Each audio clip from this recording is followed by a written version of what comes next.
Kasan meeting is at pagay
sabay tayo sigaw tatuti auto ulit kagad arbe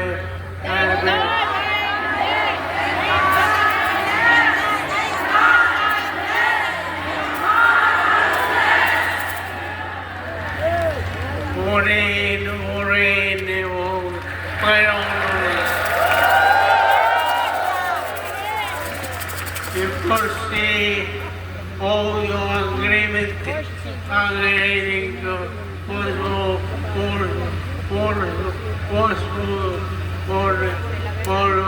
ulit ay give thanks you will give again Lord, thank you. Answer prayer. Anniversary answered prayer, Lord. Wow.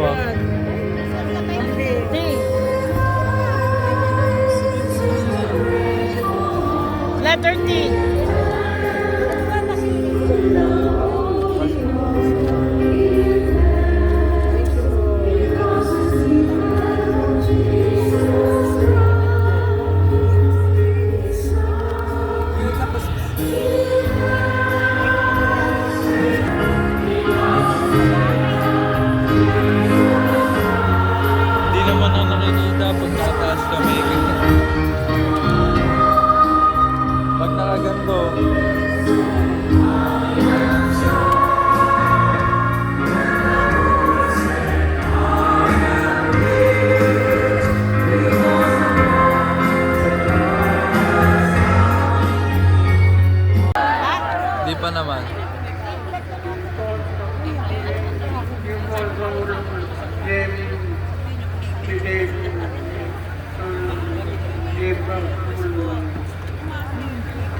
naman, auntie. Ano ba yan? Di naman lobat. Ano ba yan? Eh, makikicharge daw siya. Makikicharge siya.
Mapagpalang umaga at magandang buhay sa inyo, Brother Mike, Sister Belen, at Congressman Michael, at buong Velarda family. Happy birthday din po, Brother Mike. Ganun din po sa lahat ng nakikinig, na nanunood ng Delta Broadcasting System, at sa inyong lahat na nandirito sa Luneta. Congratulations po sa ating lahat sa 40th year celebration ng existence ng gawain na ito. Binabati ko din po ang Amsterdam, the Netherlands chapter kung saan po ako ay ginagamit ng Diyos sa kanyang gawain at gayon din po sa buong Europa. Ako po si Brother Saldi Valdiwesa at masasabi ko po sa aking edad na 38 years old na ako ay isang proud El Shaddai baby. Brother Mike, baby pa lang po ako, dinadala na po ako ng aming ina dito sa Luneta para umattend ng gawain. May ulan man or may mga sakit kami, nandito po kami. At dahil po doon sa murang isip, nararanasan ko na ang pagmamahal ng Panginoon sa akin at ramdam na ramdam ko po ang pagkupkop sa akin ni Yahweh. Taong 1994 po, nung dinala kami ni Yahweh sa bansang the Netherlands sa Europe. By 1995, ginamit po ang aking ina kasama si Sister Rosalie Abugaan na umpisahan ang El Shaddai Amsterdam chapter. Yun din po ang simula ng paggamit sa akin ng Diyos sa Gospel Choir sa Amsterdam. Napakagandang isipin na ang buhay sa ibang bansa ay madali at maginhawa. Pero ang katotohanan po ay mabigat at mahirap po ang aming mga karanasan. Sa pamamagitan po ng gawain na ito, lumalakas kami kasama ng mga ka-prayer partners at nagkakaroon ng bagong pag-asa. Bata pa lang po ako nung ako ay nangarap. Dahil po sa hirap ng buhay at para din po makaalis sa sitwasyon na iyon, pinangarap ko po maging isang doktor. Ito din po ang isinusulat ko sa aking mga prayer requests. Pakiramdam ko lang po, imposible na mangyari yon. Pero, Brother Mike, pinanghawakan ko din po ang mga tinuro nyo sa amin na nasa dulo ng dila ng tao ang buhay at ang kamatayan. By the time I was 15 years old, grabe ang mga pagsubok na pinaitulutan ng Diyos sa buhay namin. Wasak ang pamilya namin at noon po ang aking ina sa utang. Iniiyak ko po sa Diyos itong mga pinagdadaanan namin.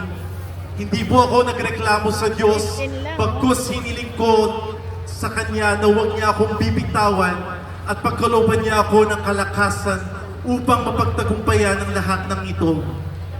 By the time I was 17, napabayaan ko na po ang aking pag-aaral sa dami ng mga problema.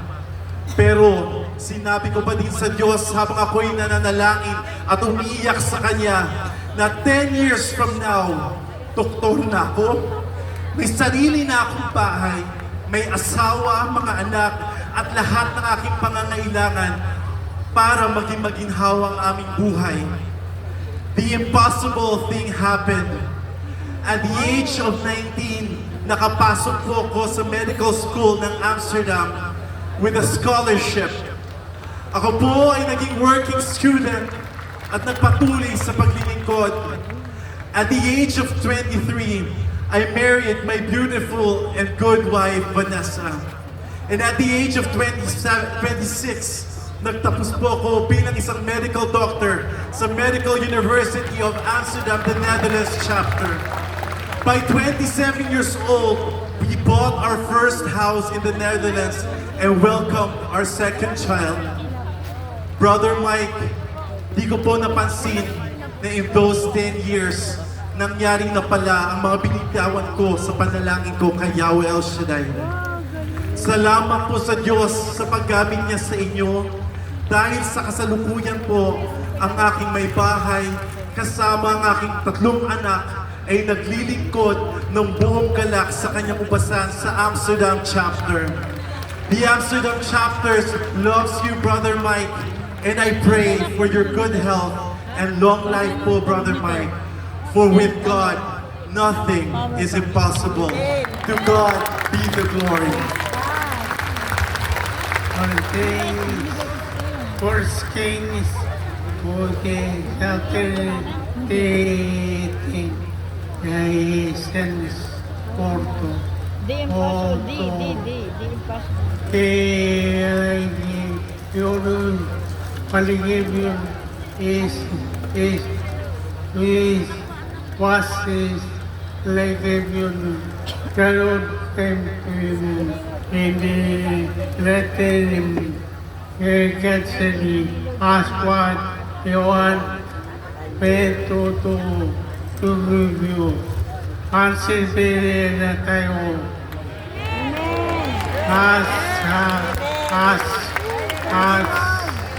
Akan ningin ko to him at given in a retin and God said us also will you to know. Ito torsong opportunity every oras.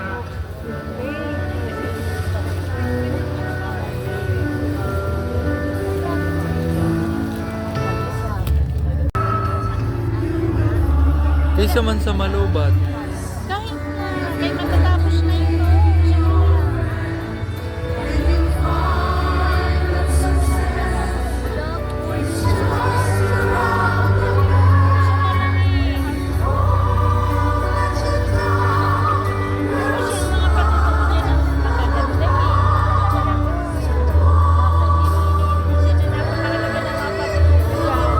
Naka-ano yun, naka-video yun kanina.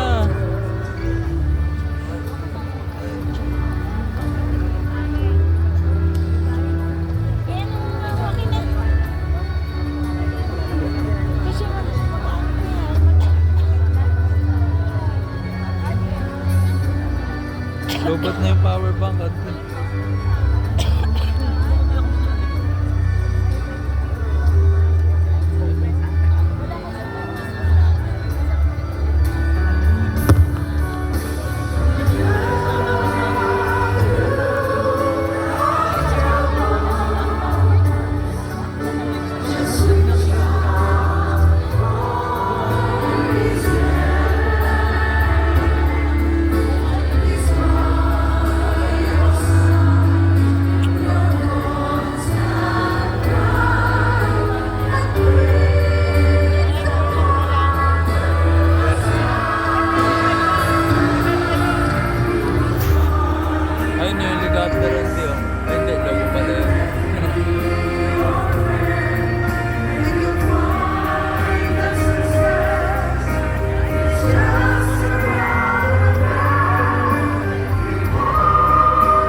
po sa ating punong lingkod, Brother Mike Say Bilarde, at sa inyong buong pamilya, kay Sister Belen, kay Dr. Franklin, Congressman Rene Bilarde, Sister Sherry, at sa ating servant leader, Brother Michael Bilarde, at sa inyong pong mga apo.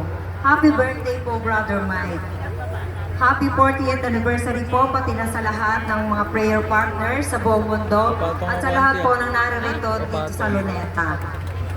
Ako po si Sister Lina M. Di Castro, taga Lemery, Batangas. Nena Di Castro. At nagpunta po ako sa Hong Kong noong 1992, dala ang bigat ng mga problema dahil iniwan po kami ng asawa ko. Kaliliitan po ng mga anak ko noon at dahil bata po ako, hindi ko po alam kung paano ko palalakihin at paano ko susuportahan ang tatlo naming mga anak. Sobrang galit at hinanakit po ang aking naramdaman noon at parang sa isip ko kailanman ay hindi ko siya mapapatawad. Dagdag pa pong problema, biglang-biglang pagkamatay ng tatay namin na siya kong inaasahan na tutulong at gagabay sa amin ng aking mga anak. Pero talaga pong sunod-sunod yun dahil nagkasakit naman po ang inay habang ako ay nasa Hong Kong na. Sa dami po ng problema, dagdag pa pong hirap ay sobrang istrikto po ng naging employer ko sa Hong Kong. At minsan ay di na din nakakakain sa oras at di na po ako nakakatulog sa pagod. At sa tuwi pong day off ko, para pong ayaw ko nang bumalik sa kanilang bahay. But God is good po talaga dahil nakilala ko po si Yahweh El Shaddai noong June 18, 1995. Habang nakikinig po ako ng mga praising songs at nang magtok po si Brother Rafi de los Reyes, di ko po alam kung anong nararamdaman ko noon. Parang may humaplo sa akin na para akong pinagaling. Para akong lumaya sa matagal na nakagapo sa akin at ramdam ko na may kumakausap sa akin at pinalalakas ako. Iyak ako ng iyak dahil pakiramdam ko may kakampi na ako, pero ng mga oras na iyon, di ko po iyon naiintindihan. Umuwi po akong masaya at mapayapa ang kalooban at simula po noon ay lagi na po ako sa gawain. Marami mang problema at hindi talaga maubos-ubos ang problema. Tinulungan po ako ni Yahweh El Shaddai na maging matatag at matapang. Lagi ko nang pinanghahawakan ang kanyang mga salita at pangako. At dahil sa masaganang habag at awa niya, automatic ko pong napatawad ang asawa ko. Yun nga lamang po, di na kami nagkabalikan. Napakasarap po pala ng nagpapatawad at kinakalimutan ng galit, ang hinanakit at ang awa sa sarili. At dahil po doon ay naging magaan po sa aking buhay dahil sa tulong ni Yahweh El Shaddai. Naging worker din po ako sa gawain sa Hong Kong sa loob ng 23 years. At salamat po sa Diyos dahil kahit alam kong hindi ako karapat-dapat, ay minarapat niya akong makapaglingkod sa kanyang banal na gawain sa Hong Kong. Sa Hong Kong po ay uso ang termination. At isang beses din po na ako ay na-terminate at sinabi sa akin ng immigration officer na baka ako ay kasuhan ng falsification of documents dahil ako po ay terminate na narito ako sa Pilipinas. Pero dahil kailangan ko po ng trabaho, bumalik pa rin ako at naghanap ng ibang trabaho doon.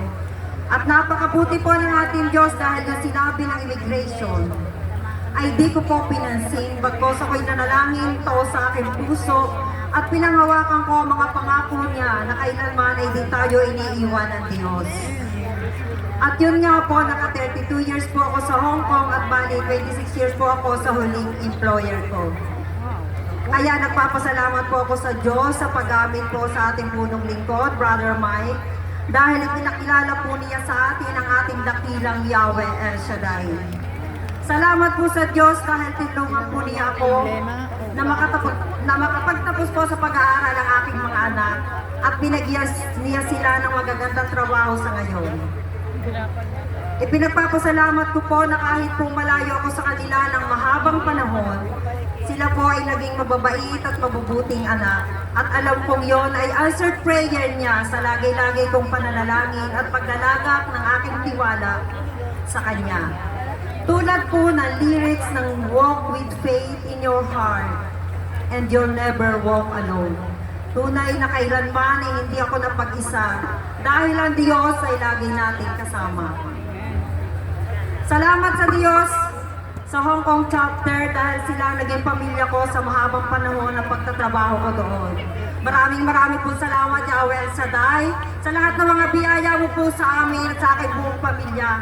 Maraming po salamat. To God be the highest glory. Purihin na ako ng puno na. Tungkol is mighty good. 40. Mighty good.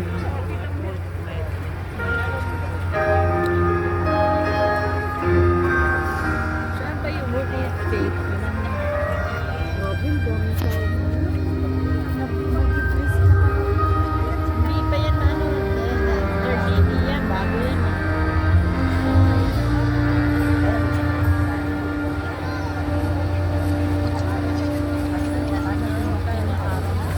How can I say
and praises to you, Yahweh El Shaddai. Birthday ko, Brother Mike.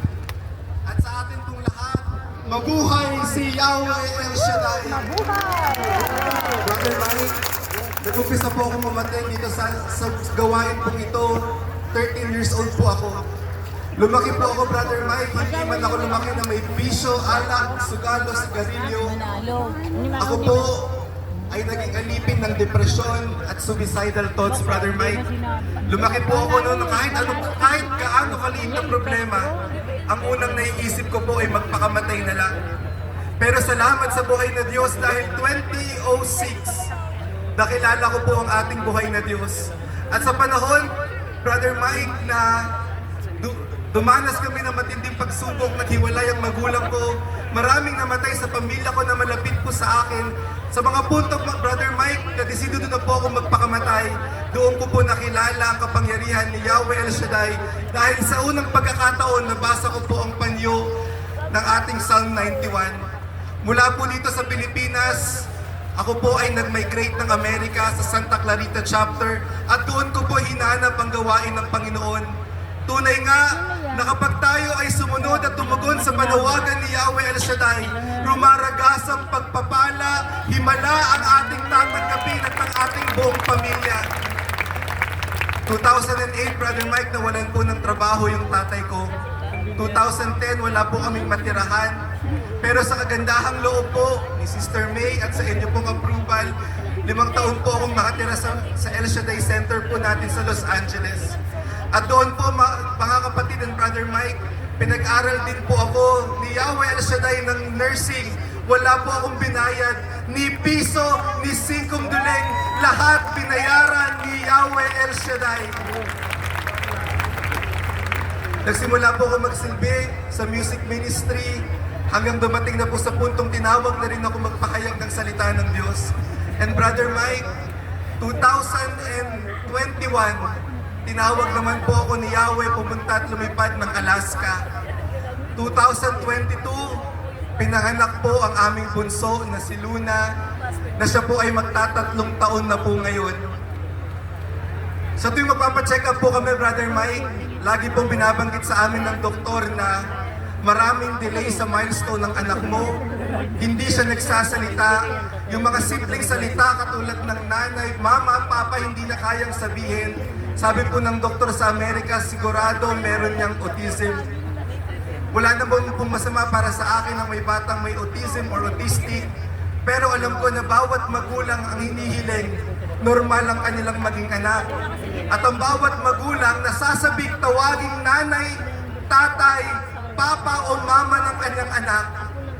Kaya Brother Mike, malaking bigat po sa pakiramdam namin na hanggang ngayon hindi pa kami tinatawag doon ng aming anak. Kaya po, nung pag-uwi po namin dito sa Pilipinas, si Sister Wife dinala po ang aming bunso sa St. Luke's para tignan po ng neuropsychologist. At sabi po ng neuropsychologist, kaya hindi nagsasalita yung anak mo, it is confirmed after all the tests na meron siyang autism spectrum disorder. Pero sabi ko sa misis ko, naniniwala ako at magtiwala tayo sa kapangyarihan at katapatan ni Yahweh El Shaddai. Maniwala ka na sa kapanahonang ito, ginagamit pa rin ang ating punong lingkod. Kaya ang sabi ko sa kanya, ang dapat lang natin gawin, pumunta kay Brother Mike, magpa-lay hands kahit hindi magsalita si Brother Mike, mapatungan lang siya ng kamay, magsasalita yung bata na yan. Earlier this week po, I tried my best to come to Brother Mike but I was not able to get to him. And then this Thursday, pumunta po kami ng Tagaytay para bisitahin ang ating Faith Mountain, ang ating bundok ng mga himala at biyaya kay Yahweh El Shaddai. At meron po pumulong sa amin na darating dyan si Brother Mike, hintayin nyo lang. Mag-aalas 12 na po yun ng tanghali. At nung may tumawag na po, nandyan na si Brother Mike. Ang sabi daw po ni Sister Belen, bago kayo dumating kay Brother Mike, mag-Stations of the Cross muna kayo. Tirik na tirik po ang araw nun, mga kapatid, at mainit. Pero sabi ko sa sister wife ko, kahit anong mangyari, kahit anong init na yan, kakargahin ko yung anak ko bilang sakripisyo para sa ating buhay na Diyos. At nung natapos po namin ang Stations of the Cross, brothers and sisters, pumunta na po kami sa kubo kung nandun si Brother Mike. And God answered the desire of my heart dahil pagdating po namin doon, pinatungan niya ng kamay ang aking anak. At may bonus pa, yung natira niyang kuntsinta at yung tubig na ininom po niya, binigay sa amin ni Sister May. Sabi niya, inumin niyo yan, galing yan kay Brother Mike. Merong himala dyan. Kaya po pinainom ko yun sabi ko sa misis ko, painom mo yan sa bata. Kahit ayaw niya, ipainom mo, iyaan mo matuluan ng tubig na yan ng dila niya. At tunay nga mga kapatid, pinatunayan ng Panginoon na hindi lang ang tanghali ang tapat ng araw po yun, tapat sa pangako si Yahweh El Shaddai. Dahil po mga kapatid, pagkatapos uminom ng bata, tinignan po siya na tinignan po niya ang kanya pong nanay. At sa unang pagkakataon, tinawag niya, Mama!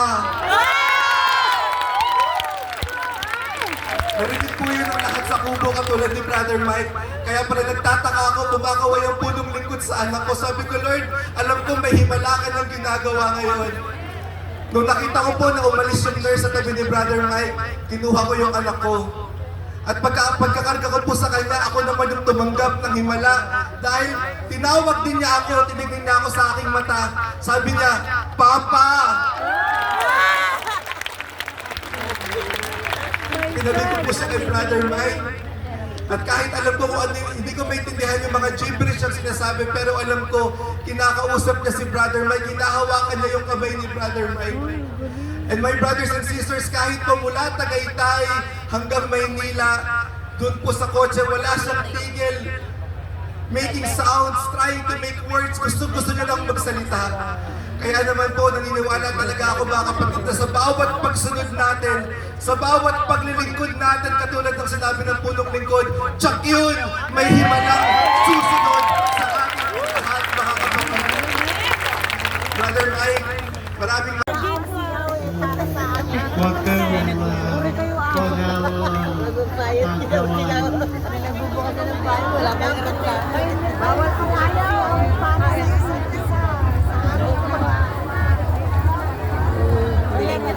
To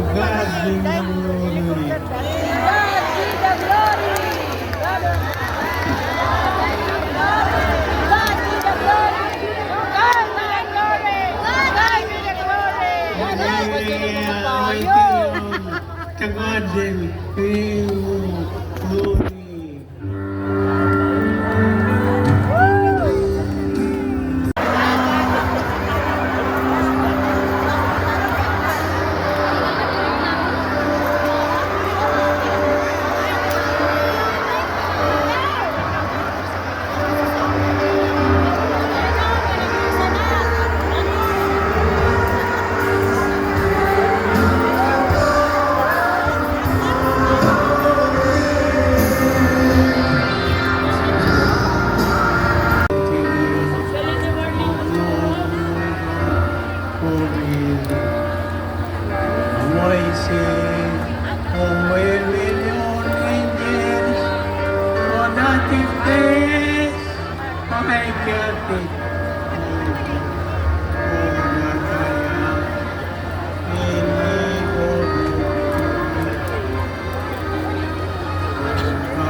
Pwede o itinutulog according to law is and give it to his son. What is his son? In God, what is God? What is God? You need to pangalasan o mga pagdamagay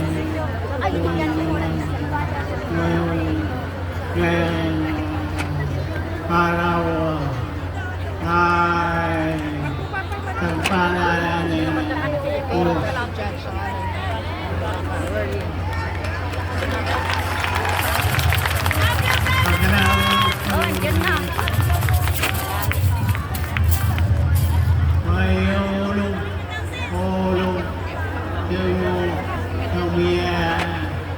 Diyos, mahulog,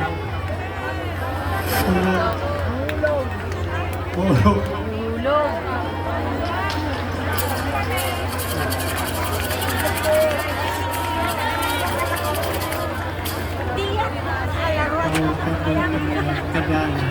dekada